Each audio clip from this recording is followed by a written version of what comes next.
나이가 30이 넘었고 종아리 부상이 치명적으로 재발이 잘 되고 네. 하는 이런 것들을 보면 오늘은 미스터 크리스탈 가레스 베일의 의학적 적정 이적료에 대해서 알아보도록 하겠습니다.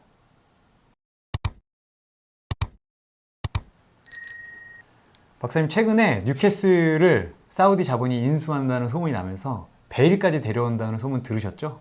네, 들었습니다. 어마어마한 돈으로 이제 베일에 관심을 보이고 있다 이야기를 들었습니다. 근데 베일의 제가 자료를 찾아보니까 베일의 최근 이제 적정 이적료가 한 사이트에서 보면 급락을 해서 500억까지 떨어졌거든요.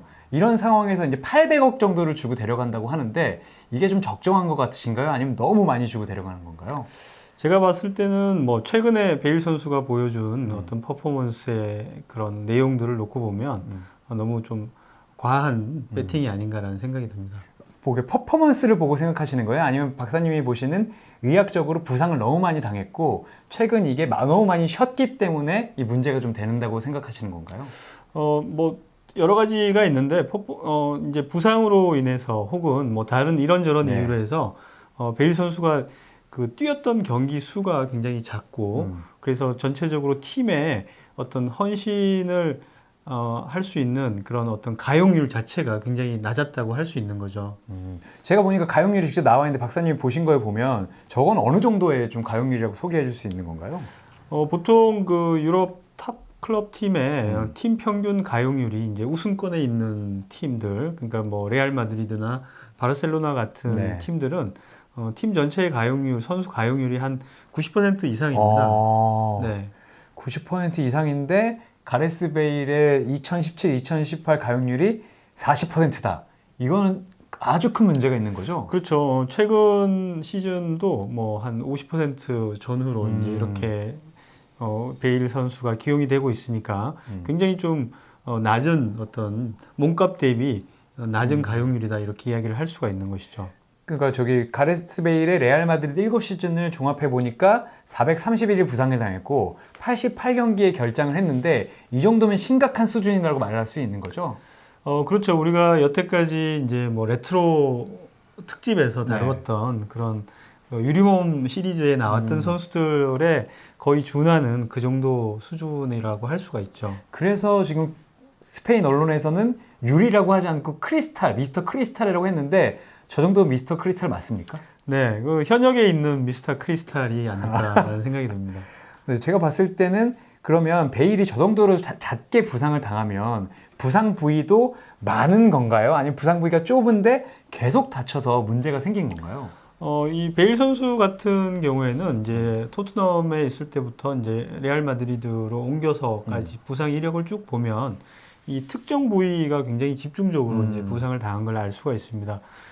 그래서 가장 이제 많이 당하고 가장 치명적인 약점이라고 할 수 있는 부분이 왼쪽 종아리입니다.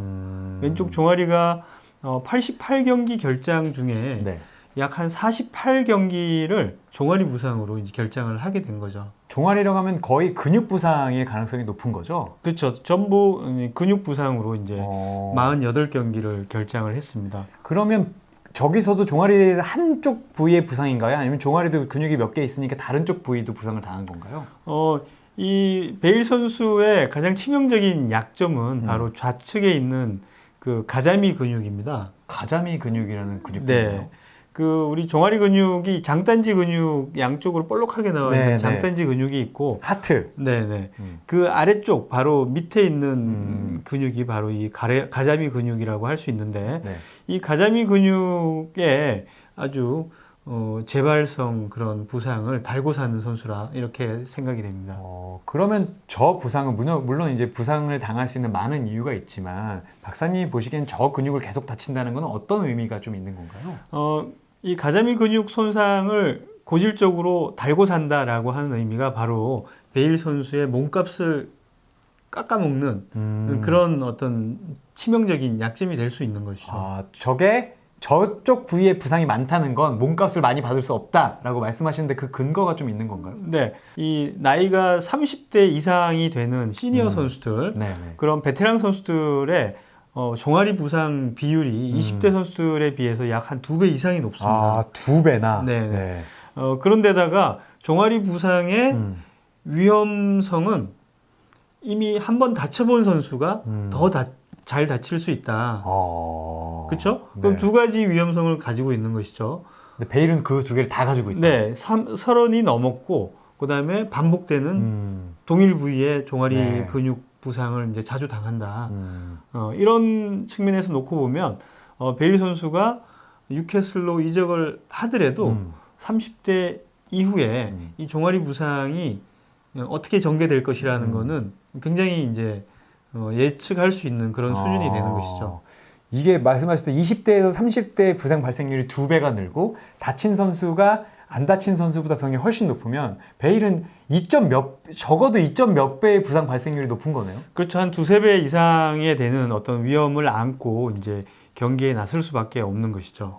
근데 베일 선수가 저렇게 저 부위를 많이 다치는 거는 혹 저희가 흔히 얘기하는 너무 빨리 뛰어서 그런 건가요? 아니면 다른 이유가 있고 뭐 이렇게 속도하고는 상관이 없는 건가요?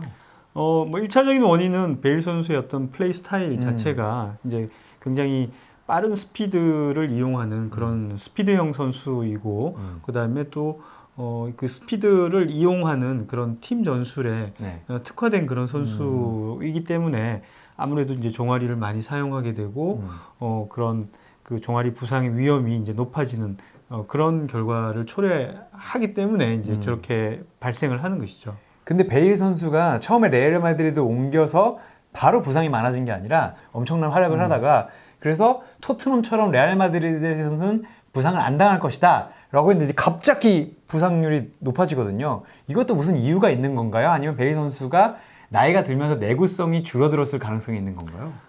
최근에 뭐 그 당시만 하더라도 아직 20대 후반이었기 때문에 그렇게 부상 위험이 높았다라는 생각은 들진 않지만 네. 반복적인 손상이 이제 가장 그 원인이었고 두 번째는 이 가레스 베일 선수가 레알 마드리드에 대한 네. 어떤 심리적인 헌신하는 그런 충성도 이런 면들이 이제 문제가 있었다고 볼 수 있는 거죠.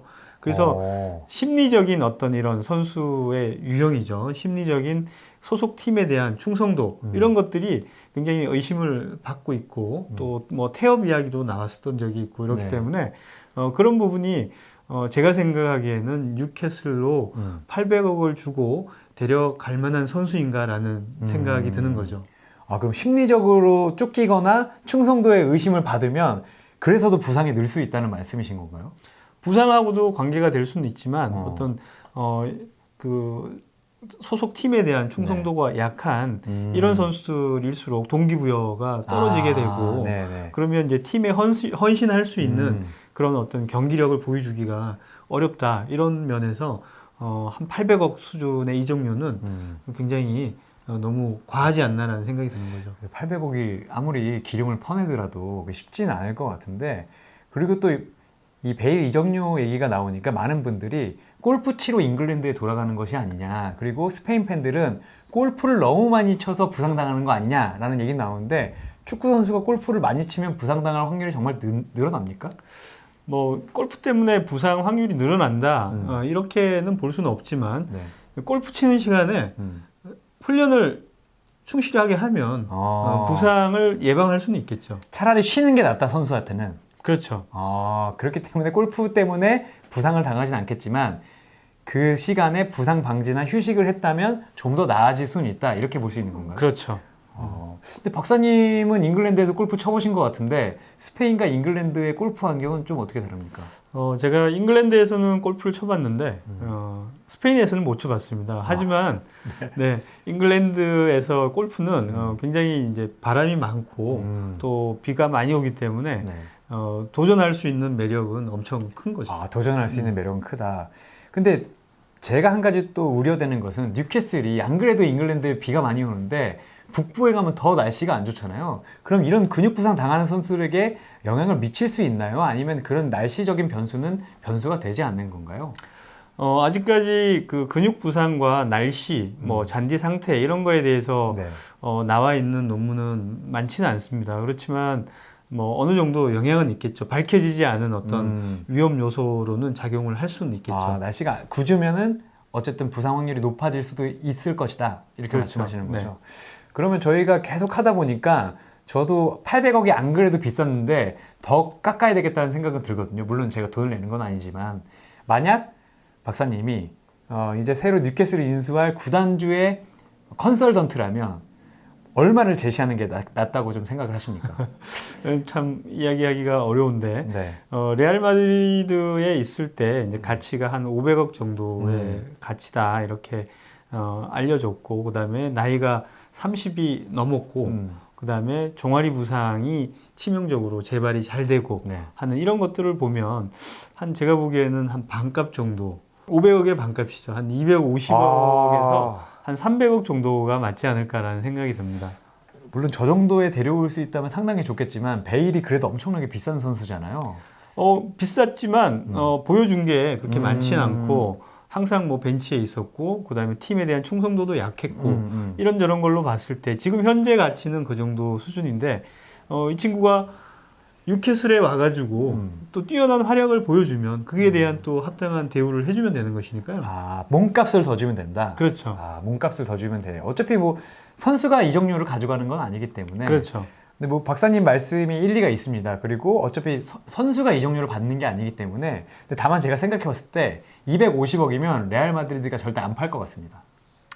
뭐 그래도 이 쌍계 비지떡이라고 그렇죠? 레알 마드리드에서는 사용도 못하고 그쵸. 활용도가 떨어지는 상황이고 또 충성할 마음이 없는 네. 그런 어떤 자원을 굳이 데리고 있을 필요가 없다라고 생각이 됩니다.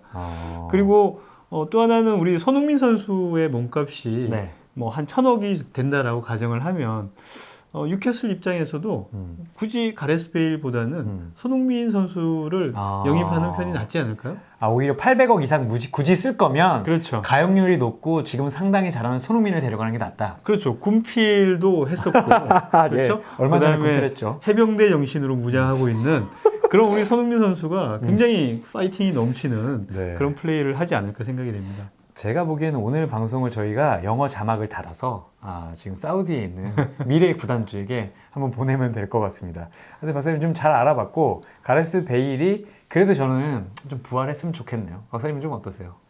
네, 가레스 베일 선수가 한때는 이 스피드의 아이콘이었는데 그 호날두 선수하고 경쟁할 정도의 어떤 그런 아이코닉한 선수였는데 지금 뭐 이런저런 이유로 많이 무너진 그런 상태라서 아쉽고 이번 기회를 바탕으로 해서 한 번 더 점프업해서 네. 손흥민 선수와 비교될 수 있는 이제는 반대로 네, 손흥민 선수를 따라잡기를 한번 바라봅니다. 알겠습니다. 이 영상을 가레스 베일님에게 저희가 한번 보내도록 하겠습니다. 박사님 오늘 좋은 말씀 많이 해주셨는데 마무리해 주시죠. 네, 과학 없인 축구 없다. 감사합니다.